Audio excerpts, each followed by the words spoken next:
Bonjour Julie, bonjour Pablo, bonjour Sam, bonjour tous les petits amis.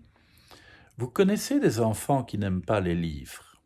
Bah oui, c'est dommage, mais ça existe. C'est dommage parce que ça offre tellement de belles choses, les livres, vous le savez bien. Mais par contre, est-ce que vous connaissez un livre qui n'aime pas les enfants? Non, n'est-ce pas? Eh bien pourtant, il y en a un. Je vais vous le présenter. Le livre qui n'aimait pas les enfants. Je me trouvais fort heureux sur les étagères de ma bibliothèque, entouré de compagnons à la vie bien réglée. Mais un soir, on m'agrippa et on m'extirpa sans ménagement de mon refuge.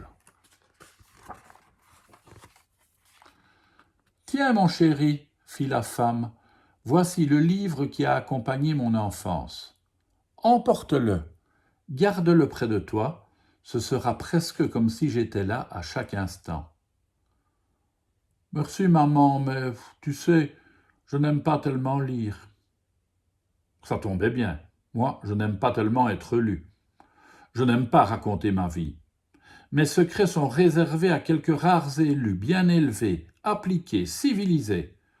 Tu ne m'aimes pas, mon garçon? Parfait. Je ne t'aime pas non plus.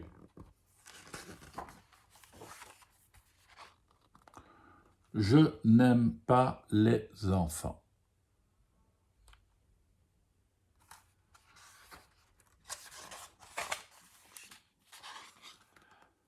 Les enfants de maintenant, je veux dire. Ils sont sales, toujours barbouillés de chocolat, de confiture ou de peinture. Et puis ils ne sont pas soigneux. Regardez donc l'état de mes pages de garde. Révoltant, non? Ils n'ont aucun respect pour mon grand âge. Ils me font faire n'importe quoi. Dans ma jeunesse, j'ai voyagé. Je suis passé de main en main. Propres les mains. Ah, j'en ai vécu des aventures. Au début, j'ai été relativement tranquille. Et puis l'enfant s'est mis en tête de m'emmener partout où il allait.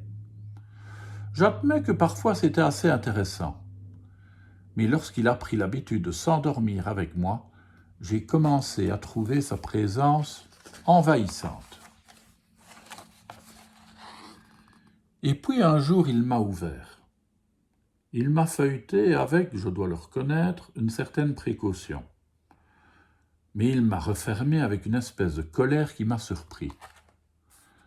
À plusieurs reprises ensuite, il m'a regardé, juste regardé. Et c'est alors que je l'ai senti, une grosse goutte d'eau, en plein sur ma plus belle illustration. Ah non alors! Voilà ce que c'est les enfants, des gros dégoûtants. Ils reniflaient affreusement, et ça coulait, ça n'en finissait plus.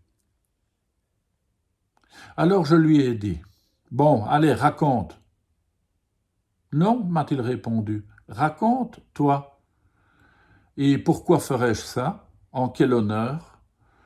Parce que quand je suis avec toi, j'oublie que ma maman est loin.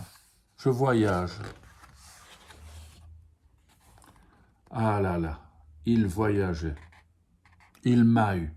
Il a touché ma corde sensible.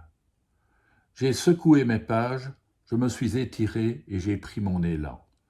Je lui ai donné à lire, à relire.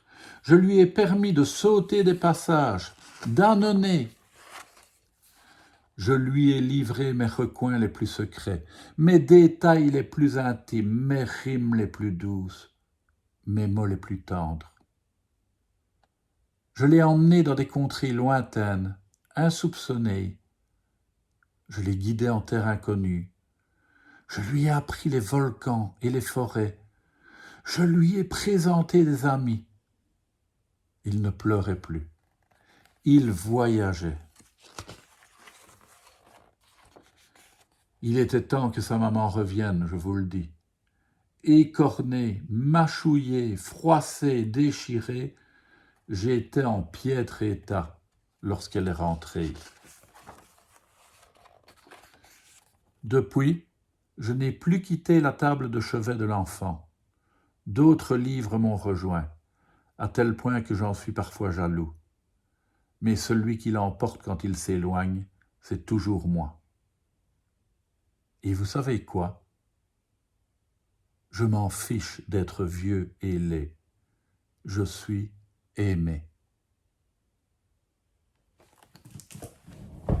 Belle histoire, non? Et toi, ton livre préféré, c'est quoi? À demain, les enfants.